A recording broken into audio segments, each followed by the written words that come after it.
तो आप प्रदोष व्रत कब है और इसे लोग कैसे करते हैं, क्या कुछ? हर हर महादेव। सबसे पहले है कि आप प्रदोष कहते किसे है, इसकी जानकारी पहले लोगों को होनी चाहिए। आम भाषा में लोग कहते हैं कि प्रदोष काल लग गया। इसका मतलब है कि संध्या हो गई।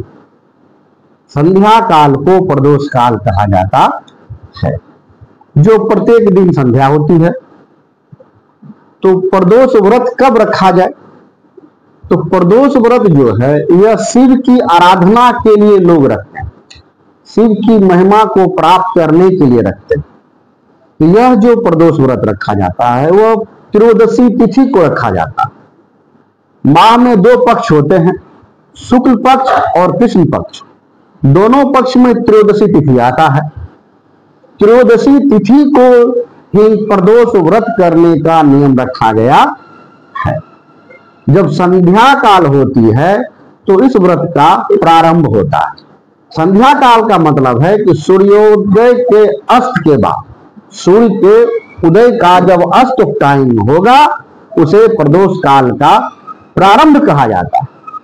चाहे सूर्योदय 5:45 में हो कि 5:40 में हो कि 5:30 में हो कि 4:30 में हो, प्रत्येक माह का अलग अलग सूर्यास्त का समय होता है। तो इसमें सबसे पहले है क्या कि यह प्रदोष व्रत करने का नियम क्यों लगा? तो शास्त्र कहता है कि त्रयोदशी तिथि को भगवान शिव जो हैं वह रजत काल में पहुंच जाते हैं और उस समय नृत्य गान होती रहती है, जिसमें भगवान शिव खुद भी नृत्य और गान में संलग्न रहते हैं। उनके नृत्य और गान को देखने के लिए, उस मनोहर दृश्य को देखने के लिए सभी देवता उताहुल रहते हैं कि चलिए अब भगवान शिव का तांडव शुरू होगा, भगवान शिव नृत्य करेंगे। उनके नृत्य को देखने के लिए देवतागण मौजूद हैं और उस टाइम में वो बहुत ही प्रफुल्लित रहते हैं। साथ में मां पार्वती भी रहती है।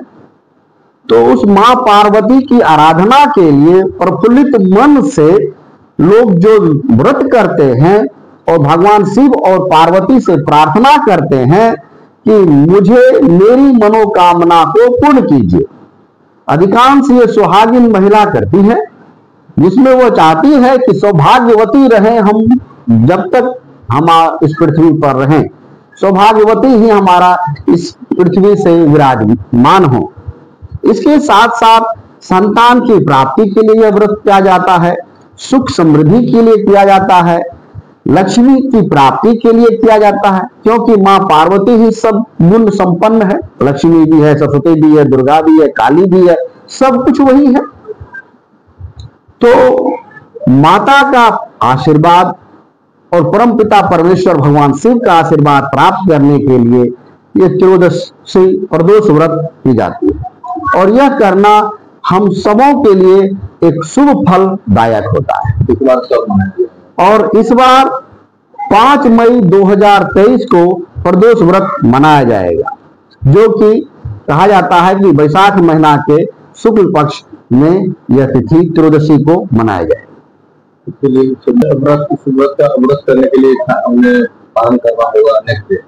हाँ, अगर इस व्रत में पारण करना चाहते हैं तो जब आपका संध्या हो जाए उस टाइम में आप, अगर नहीं संभल सकता है यह व्रत तो आप पारण कर सकती हैं। नहीं तो जब तक यह व्रत का तिथि रहेगा, तो जैसे कि इस बार 5 तारीख को जो व्रत प्रारंभ होगा उसका 6 मई 2000 को पारना है। तो 6 मई को आप सुबह काल में आप पारना कर सकते हैं। नहीं तो हम सुबह का जो व्रत है उसे संध्या में पूजा अर्चना करने के बाद भी आप इसमें अपना पारण जल ले सकते हैं। यह नहीं है कि आप निर्जला उपवास ही करें, यह ऐसा नहीं। आप कोई मिष्ठान भोजन कर सकते हैं। नहीं तो अगर शरीर में सामर्थ्य है तो सुबह और शाम तक व्रत रखें और 6 तारीख को अपना पारना करें। पारण कोई भी मीठा चीज से आप कर सकते हैं।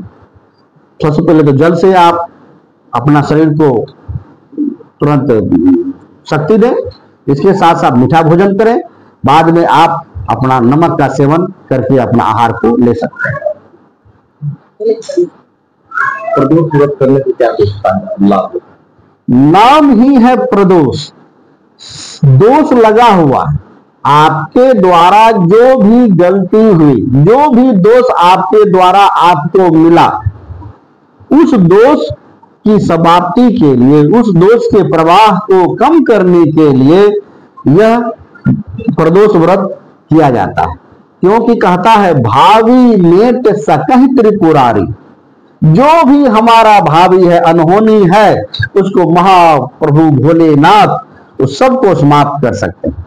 इसलिए यह प्रदोष व्रत करने से आपके अंदर, आपके द्वारा जो भी कोई गलती हुआ हो, जो आपके अंदर जो दोष आया है, वो सब दोष की समाप्ति परम प्रभु भोलेनाथ मां पार्वती की कृपा से सब समाप्त हो जाएगा। घर में मंगल कामना होगी, शुभ कार्य का आगमन होगा, लक्ष्मी की आगमन होगी।